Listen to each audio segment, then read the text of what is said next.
अगर आप अपने लोगों को कथा सुना रहे हो और वो कन्विंस हो रहे हैं तो उसमें कोई बड़ी बात नहीं। संशय उठाना खराब नहीं है, संशय को उठाकर सॉल्व नहीं करना आदमी 100% खत्म हो जाता है। तो हम क्या बोलते हैं, कृष्ण भगवान है। क्यों? तो गीता में बोला है।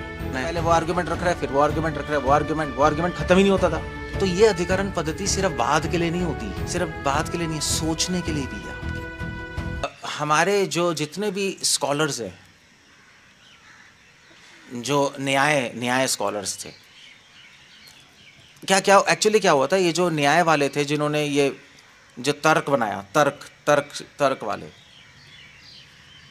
वो धीरे धीरे 1000 साल बीत गए, वाद हुआ, जल्प हुआ, वितंड हुआ, डिबेट्स होती थी। नहीं, बौद्ध, जैन, वेदांती लोग, इनमें शास्त्रार्थ होता था और सब तर्क वर्क इस्तेमाल करते थे और बात होती थी, अच्छा था। मगर धीरे धीरे क्या हुआ, ये पहले वो आर्गुमेंट रख रहा है, फिर वो आर्गुमेंट रख रहा है, वो आर्गुमेंट खत्म ही नहीं होता था, डिबेट। तो 1000 साल, तो न्याय वालों के बाद 1000 साल बाद कुछ लोग आए जिनको कहते हैं पूर्व मीमांसा, कर्मकांडी जैसे कहते हैं ना, पूर्व मीमांसा वाले। उन्होंने कहा भैया किसी भी डिस्कशन को एंड करने के लिए हमें कोई सिस्टम बनाना पड़ेगा। डिस्कशन करें कैसे? अब कथा क्या, वाद है ना, चलो अभी हम सत्य को जानने के लिए डिस्कशन करते हैं ना, मैं करें कैसे, उसका सिस्टम होना चाहिए, अदरवाइज कुछ भी चलता रहेगा। आप कुछ बोलोगे मैं कुछ बोलूँगा, आप कुछ बोलोगे मैं कुछ बोलूँगा। तो उन्होंने सिस्टम बनाया, तो उन्होंने बनाया अधिकरण पद्धति, उसको बोलते हैं डिबेट करने की पद्धति। डिबेट, वाद कैसे किया जाए भाई, वैसे हम दोनों बैठे हैं, अब हम दोनों सोच रहे हैं भी भगवान कौन है, ठीक है, हम बात करना चाहते हैं, कथा करना चाहते हैं, तो हम ये भी भगवान को जानना चाहते हैं, मैं भी सत्य में। अब ये कुछ पॉइंट बोल रहा है, मैं कुछ बोल रहा हूँ, ये कुछ बोल रहा है, मैं कुछ बोल रहा हूँ, ये कुछ बोल रहा है, मैं कुछ बोल रहा हूँ, कुछ निष्कर्ष ही नहीं, पूरी रात बीत गई। तो कोई सिस्टम होना चाहिए ना डिस्कशन करने का, तब वो डिस्कशन से फिर एक अच्छा निष्कर्ष निकलेगा, वरना बात ही करते रहेंगे। सो वो जो सिस्टम है वाद करने का, उसको बोलते हैं अधिकरण पद्धति। अधिकरण पद्धति है। तो अधिकरण पद्धति क्या होती है? ये जो सिस्टम है, ये सारे लोगों ने इस्तेमाल किया बाद में। इतना सॉलिड सिस्टम था कि मध्वाचार्य, रामानुजाचार्य, निम्बार्काचार्य, व्यासदेव ने वेदांत सूत्र जो लिखी, इसी सिस्टम के अकॉर्डिंग लिखी। परफेक्ट सिस्टम था। अगर आप इस सिस्टम से डिस्कशन करोगे तो 100% कोई ना कोई निष्कर्ष निकलेगा। अगर आप सिस्टम के अकॉर्डिंग लेक्चर दोगे तो आप 100% कन्विंस कर दोगे दूसरे को। अगर सिस्टम तोड़ोगे तो आप बोलते रहोगे, वो हाँ करते रहेंगे, कुछ पता नहीं कन्विंस हुए नहीं हुए, चले जाएंगे। बल्कि जो वाद होता था पहले, जो कथा होती थी, उसमें कहा जाता था कि अगर आप कथा कर रहे हो, अगर आप अपने लोगों को कथा सुना रहे हो और वो कन्विंस हो रहे हैं तो उसमें कोई बड़ी बात नहीं है। अगर आप दुश्मनों को कथा सुना रहे हो, दूसरे पार्टी वालों को, अपोजिंग पार्टी वालों को, और वो कन्विंस हो रहे हैं, तो आपकी कथा परफेक्ट है नहीं? वो भी भाई कोई आप वैष्णव हो, कोई मायावादी आया, अद्वैतवादी, वो बैठा है, लेक्चर सुनेगा, बोले क्या बात है यार, मैं कन्विंस हो गया, इसका मतलब बहुत स्ट्रॉन्ग लॉजिक था ना, सही था मतलब कथा में भी। तो वो ऐसा करने के लिए आपको अधिकरण पद्धति चाहिए। इसलिए भैया ऐसे आप लोग, आप डिवोटीज हो, मैं हूँ, मैं आपको बोल सकता हूँ, आपको ठीक है आप मान लोगे, मगर हमें तो संसार में प्रचार करना है ना। हमें ऐसे लोगों से मिलते हैं जो नास्तिक हैं, ऐसे लोगों से मिलते हैं जो आधे पागल हैं, और उनको भी कन्विंस करना है। तो उसके लिए फिर आपको ये सिस्टम चाहिए, अधिकरण पद्धति। तो ये क्या होता है, ये समझ गए अधिकरण पद्धति क्या है? अधिकरण पद्धति क्या है? क्या है? वाद करने का सिस्टम है, सिस्टम है। तो इसमें, इस अधिकरण पद्धति में 5 चीजें आती हैं। इस सिस्टम में 5 स्टेप्स हैं, 1 2 3 4 5, ऐसे ही चलना पड़ेगा आपको। आप वेदांत सूत्र पढ़ोगे, एग्जैक्टली ऐसा ही है, हर सूत्र लिखा है और ये 5 स्टेप, हर सूत्र 5 स्टेप, हर सूत्र 5 स्टेप, वो कन्विंस करते करते करते चल गए। आप किसी से बात कर रहे हो, आप ऐसे ही करो, 5 स्टेप में लगाओ, बात करो, खत्म, वो आपकी बात मान लेगा, हाँ जी, ऐसे ही है। सो सिस्टम क्या है? पहला क्या है? पहला स्टेप क्या है? विषय। आप कोई भी बात करोगे तो उसके अंदर पहले आप टॉपिक उठाओगे, है ना? भाई आज की डिस्कशन का टॉपिक क्या है? यही है ना, ऐसी है ना, टॉपिक उठाया आपने, विषय क्या है भैया, आज के डिस्कशन का टॉपिक है भगवान श्री कृष्ण, हो गया। फिर उसके बाद उस टॉपिक पे आप खुद ही संशय उठाओगे। अब डिस्कशन बढ़ानी है तो संशय होना चाहिए, मैंने ये बताया ना, डाउट के बिना बढ़ेगी कैसे डिस्कशन। टॉपिक क्या है, कृष्ण भगवान। अब संशय क्या है, हम खुद ही बोलेंगे। संशय क्या है कि हिंदू समाज में तो और भी भगवान है, शिव, दुर्गा, गणेश, फिर आप एक ही क्यों बोल रहे हो, संशय आ गया ना। विषय क्या है, सब्जेक्ट। संशय क्या है, डाउट। संशय आपके डिस्कशन को आगे बढ़ाएगा। फिर उसके बाद, संशय के बाद फिर आप है पूर्व पक्ष, स्टेप 3। पूर्व पक्ष है कि भी आपने संशय है यार और भी भगवान है, दुर्गा, गणेश, फिर क्या है, तो पूर्व पक्ष रखा। पूर्व पक्ष क्या है कि इस पॉइंट को सपोर्ट करने वाले अपोनेंट पार्टी क्या है। तो पूर्व पक्ष क्या होगा, और भी भगवान है, हाँ भाई और भी भगवान है, देखो पुराणों कोई एक दुर्गा पुराण है, उसमें देखो शिव पुराण है, हम प्रमाण दे रहे हैं। शिव पुराण में शिव को भगवान बोला, दुर्गा पुराण में दुर्गा को भगवान बोले, गणेश पुराण में गणेश को बोला है। ठीक ही तो है, इतने सारे भगवान है, भगवान एक नहीं है, कृष्ण है। समझ रहे हो, इसको क्या कहते हैं, अपोजिंग आर्ग्यूमेंट, संशय को सपोर्ट करने वाले। समझ गए। तो अब ये स्टेप 3 हो गया, आप ये बोलोगे। फिर उसके बाद आएगा सिद्धांत। अब हम उसको काटेंगे। आप कह रहे हो ना भैया कि ठीक है, शिव पुराण में शिव को बोला है भगवान, गणेश पुराण में गणेश को, दुर्गा पुराण में दुर्गा को, मगर ये गलत है। क्यों गलत है, इसलिए गलत है क्योंकि टिक टिक टिक टिक पॉइंट्स व्हाटएवर, मैंने काट दिया उसको। क्योंकि शिव पुराण तमोगुनी पुराण है, हम नहीं मानते। दुर्गा पुराण भी तमोगुनी पुराण है, हम नहीं मानते। हम भागवत पुराण को मानते हैं और कृष्ण भगवान है, क्लियर है। और हम वेदों को मानते हैं, वेदों में तो कृष्ण भगवान है, क्लियर हो गया। फॉर एग्जाम्पल मैं अपने पॉइंट्स दूंगा, उसको बोलते हैं सिद्धांत। समझे, सिद्धांत विषय को सपोर्ट करता है, सपोर्ट कर रहे हैं ना हम, कृष्ण भगवान उसको सपोर्ट कर रहे हैं हम, और संशय हटा रहे हैं, संशय को काट रहे हैं और पूर्वज को काट रहे हैं। तो क्या हुआ चौथा, सिद्धांत। अब पांचवा, अब आप सोच लो खत्म हो गया, खत्म नहीं हुआ। अब पांचवा पॉइंट है संगति। संगति है कि भैया पूछोगे, आपने क्वेश्चन, आपने टॉपिक लिया ही क्यों, कृष्णा भगवान ने टॉपिक लिया ही क्यों, ये आपने नहीं। संगति मतलब एक ब्रॉडर कॉन्टेक्स्ट, कि टॉपिक छेड़ा ही क्यों यार आपने। चलो हम बता दिया कृष्ण भगवान ने, मगर टॉपिक छेड़ा ही क्यों। तो आप बोलोगे यार ये टॉपिक इसलिए छेड़ा है क्योंकि 1 महीने बाद मेरी डिबेट है जर्मनी में, तो उसकी प्रैक्टिस करने के लिए टॉपिक छेड़ा था मैंने, कि अभी अभी समझ आ जाए लोग क्या पूछ रहे हैं, तो सारे आंसर हो जाएंगे, तो वहाँ पे भैया मैं हारूंगा नहीं। समझ गए। सो कहते हैं संगति, कॉन्टेक्स्ट क्या है, क्यों टॉपिक उठाया गया, क्लियर हो गया। तो इसको कहते हैं अधिकरण पद्धति। ऐसे ही लेक्चर दिया जाता है, ऐसे ही किताबें लिखी जाती हैं, ऐसे ही वेदांत सूत्र पे व्यासदेव ने वेदांत सूत्र लिखा है। अगर आप इस सिस्टम को फॉलो करोगे, आप किसी को भी कन्विंस कर सकते हो, मगर जनरली लोग इस सिस्टम को फॉलो नहीं करते। हम क्या बोलते हैं, कृष्णा भगवान है, क्यों, क्योंकि गीता में बोला है, यही बोलते हैं ना, गीता में कृष्णा खुद कह रहे हैं, क्या बोल रहे हैं, मैं भगवान हूँ। कौन सा श्लोक है, हाँ कौन सा, हाँ हम सर्वस्य प्रभवो, और भी बहुत सारे श्लोक, सर्वधर्मान् परित्यज्य।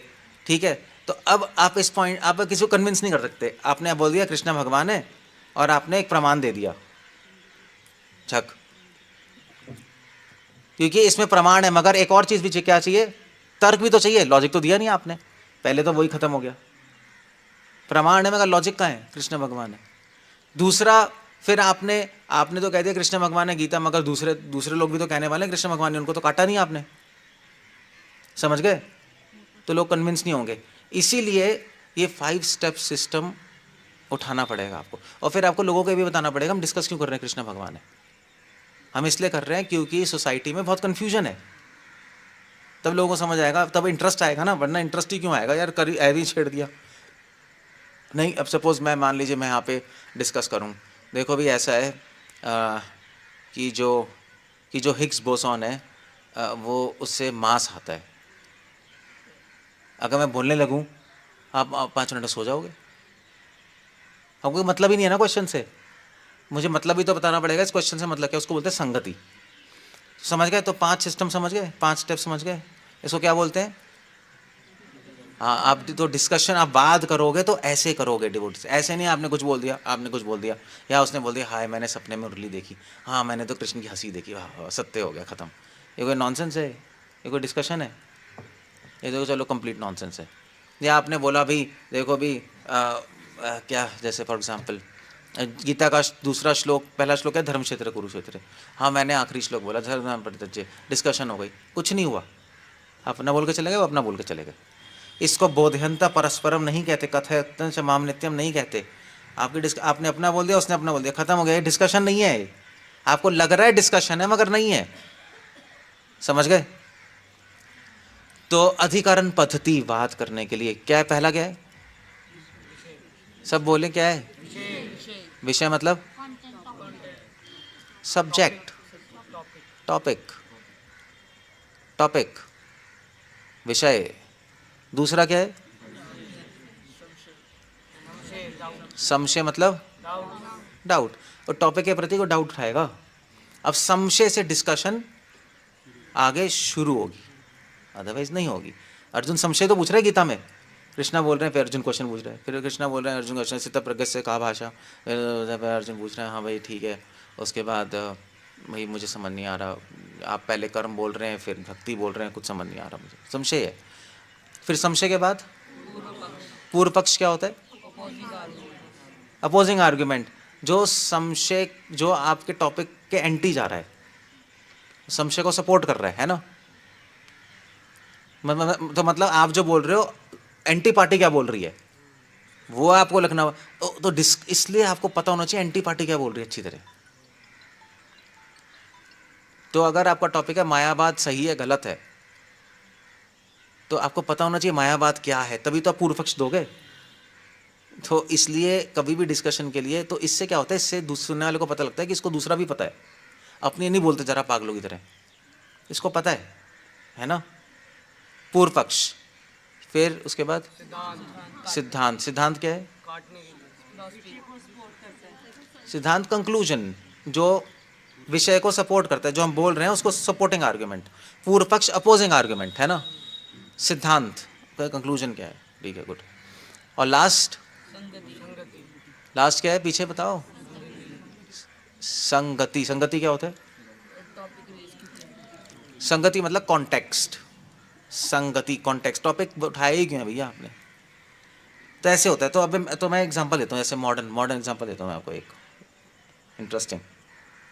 तो जैसे आपका विषय, एक विषय उठाया भाई, आप स्कूल में हो, सारे टीचर बैठे हैं, और मतलब ऐसी एजुकेशन बोर्ड से एक बंदा आया, उसने कहा भाई आज का विषय है कि भाई हम 12th फर्स्ट से 12th क्लास में स्कूल में हम लोग किताबें हटा के अब हम टैबलेट देने वाले कंप्यूटर, और लोग कंप्यूटर पे AI सिस्टम से पढ़ेंगे। ठीक है, आ गया विषय, उसने टॉपिक उठा दिया। अब वहाँ पे कोई बैठे बैठे ने तो कुछ क्या पूछेगा, नेक्स्ट क्या है? संशय पूछेगा पहले। तो संशय क्या है? तो संशय पूछेगा कि भाई देखो ऐसा है कि, वो कहेगा यार मुझे नहीं लगता कि ये अच्छा है टैबलेट देना, क्योंकि इससे क्या होगा, इससे जो बच्चे हैं एडिक्ट हो जाएंगे टैबलेट के, और फिर वीडियो गेम खेलते रहेंगे, उनका दिमाग लगेगा नहीं, प्लस उनकी आंखें भी खराब होंगी, स्क्रीन टाइम होगा, इसलिए हमें किताबों से पढ़ाना चाहिए, अच्छा नहीं है। ये संशय आ गया, ठीक है। फिर उसके बाद फिर पूर्व पक्ष। फिर पूर्व पक्ष क्या करेगा?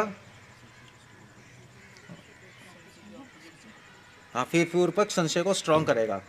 तो पूर्व पक्ष कहेगा कि भैया देखो ऐसा है कि हमारे पास रिसर्च पेपर्स भी हैं कि पहले दूसरी कंट्री में, जर्मनी में, इन्होंने ये टैबलेट दिए थे, सारे बच्चे बर्बाद हो गए, फेल हो गए, हमारे पास तो रिसर्च पेपर भी, डाटा भी है, तो इसलिए हमें नहीं करना चाहिए। पूर्व पक्ष आ गया ना। अब बहुत स्ट्रांग पूर्व पक्ष, डाटा आ गया उसके पास, नहीं, अब उसको कैसे हटाओगे? तो तर्क भी दे दिया उन्होंने, संशय में तर्क भी आ गया, अभी बर्बाद हो जाएंगे, वीडियो गेम खेलने लगे, ऐसे डाटा भी दे दिया, खत्म पूर्व पक्ष। अब चौथा क्या आएगा? सिद्धांत। अब हमारी बारी है, अब हमें उसको काटना है, हमें सपोर्टिंग आर्गुमेंट देने। तो फिर सिद्धांत अब कहेंगे भैया वो जो बंदा है एजुकेशन वाला, उसको पता है सब कुछ, तो कहेगा हाँ मुझे पता है सब कुछ है, मुझे संशय पूर्व पक्ष पता है, मैं अपनी रिसर्च करके आया हूँ। तो मेरा सिद्धांत ये है कि देखो भाई हम लोग क्या करेंगे, हम लोग पूरी तरह बुक्स ख़त्म नहीं करेंगे। हम AI टैबलेट भी रखेंगे और बुक्स भी रखेंगे। मैक्सिमम टाइम बच्चे बुक्स में ही पढ़ेंगे, मगर जो AI टैबलेट है वो उसको तो उसमें हम लॉक्स लगाएंगे। स्टूडेंट लॉक नहीं होता, वो क्या कहते हैं उसको, पेरेंट्स लॉक लगा देंगे। और फिर उसके अंदर हम स्पेसिफिक होमवर्क देंगे जो बच्चे करेंगे, क्योंकि उससे सबमिट करना आसान हो जाएगा, घर में बैठे बैठे कर देंगे और कॉपीज़ के पेपर भी बचेंगे। बाकी टाइम हमें बुक से पढ़ाएंगे। तो सॉल्व हो गया, ठीक है ना। तो सिद्धांत आ गया, ठीक है, क्लियर हो गया। कहेंगे हाँ हाँ ठीक है चलो यार अब मान ये ठीक है चलो दोनों को। तो हम लोग एक मॉडल नहीं करेंगे सिर्फ AI सिर्फ बुक नहीं, तो हम लोग हाइब्रिड मॉडल कर रहे हैं। ठीक है चलो। फिर उसके बाद क्या है, संगति। तो फिर लोग पूछेंगे यार आप अचानक से उठा के क्यों लिया है टॉपिक, हम टैबलेट करेंगे, ज़्यादा ही बन रहे हो यार, बुक्स चलने दो ना, क्या फालतू में दिमाग में आ गया आपके। तो वो कहेगा बंदा कि एक्चुअली क्या है कि अगले टर्म में जब पॉलिटिक्स इलेक्शन होंगे तो उसमें गवर्नमेंट फंड्स रिलीज़ करने वाली है एजुकेशन के लिए।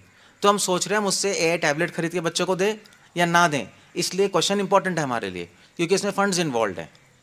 तो अगर हम बोलेंगे, अगर हम प्रपोजल देंगे तो AI के लिए टैबलेट्स के लिए फंड्स मिलेंगे, अदरवाइज फंड्स नहीं मिलेंगे हमें। तो इसलिए हमें अभी ये सॉल्व करना है क्वेश्चन। तो इसको क्या बोलेंगे, संगति। कॉन्टेक्स्ट क्या है, क्यों डिस्कस हो, इंपॉर्टेंट हो गया ना डिस्कस करना, क्योंकि फंड्स की बात आ गई बाद में, तो डिस्कशन करना है और अच्छी तरह करना है। तो इसको क्या बोलेंगे, अधिकरण। अब देख रहे हो, अब क्लियर हो गया ना। फिर तो फिर जो कंक्लूजन निकलेगा अच्छा निकलेगा, अदरवाइज एम कुछ भी सोच के हम कुछ भी करते रहेंगे।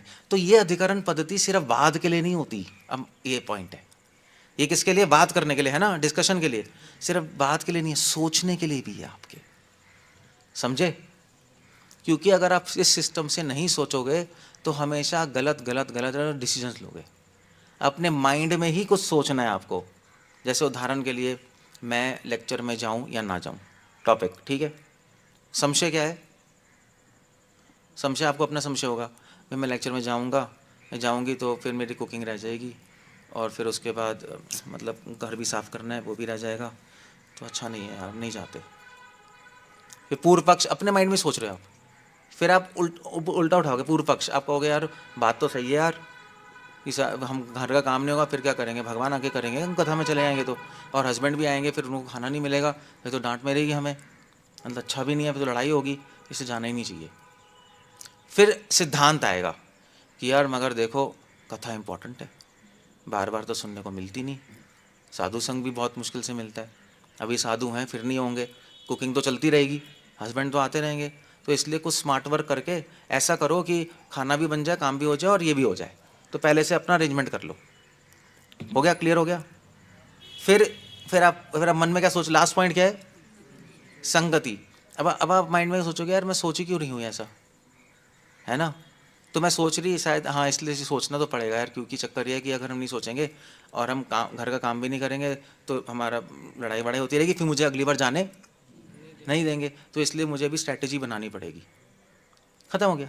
तो इस सोचने में भी इम्पॉर्टेंट है, सोचा ऐसे जाता है, इसलिए अधिकरण पद्धति के अनुसार ही सोचा जाता है। तो ऐसी उटपटांग सोचते हैं हाँ भी ये करेंगे वो करेंगे, उनका काम ही नहीं होता फिर, समझ गए। तो अधिकरण पद्धति सिर्फ बात के लिए इंपॉर्टेंट नहीं है, और किसके लिए इंपॉर्टेंट है, सोचना मतलब विचार, विचार के लिए भी ज़रूरी है, पर्सनल और बात के लिए, मीटिंग्स के लिए, हर लेवल पे, गवर्नमेंट मीटिंग्स, डिवोटी की मीटिंग्स, इस सिस्टम के बिना आप सत्य तक आप बात कर ही नहीं सकते, या तो जल्प हो जाएगा, वितंड हो जाएगा, समझ गए।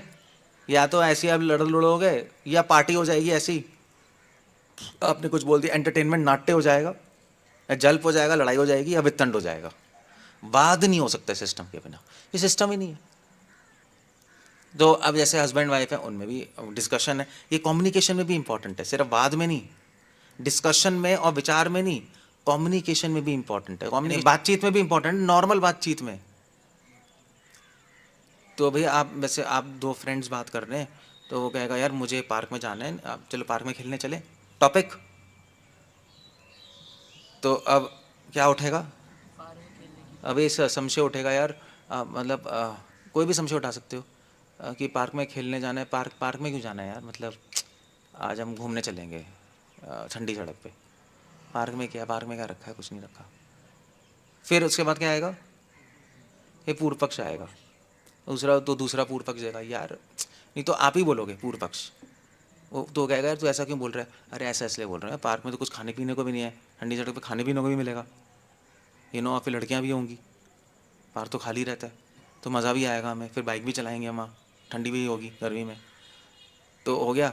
फिर क्या है, फिर जो जिसने पार्क में बोला था उसको अपना करना है ना, फिर वो अपना सिद्धांत देगा, वो कहेगा यार मगर यार ऐसा है, ठंडी सड़क तो रोज़ चले जाते हैं, इतने सारे लोगों के दिमाग ख़राब होगा, थोड़ी शांति भी तो चाहिए हमें, शांति से हम बैठेंगे वहाँ, और फिर कुछ बात भी कर लेंगे, फिर संगति आएगी, वो कहेगा यार मगर मैं इसलिए पार्क में बोल रहा हूँ क्योंकि यार मुझे कोई प्राइवेट बातें करनी है तुझसे, वहाँ थोड़े ना करेंगे, समझ गए।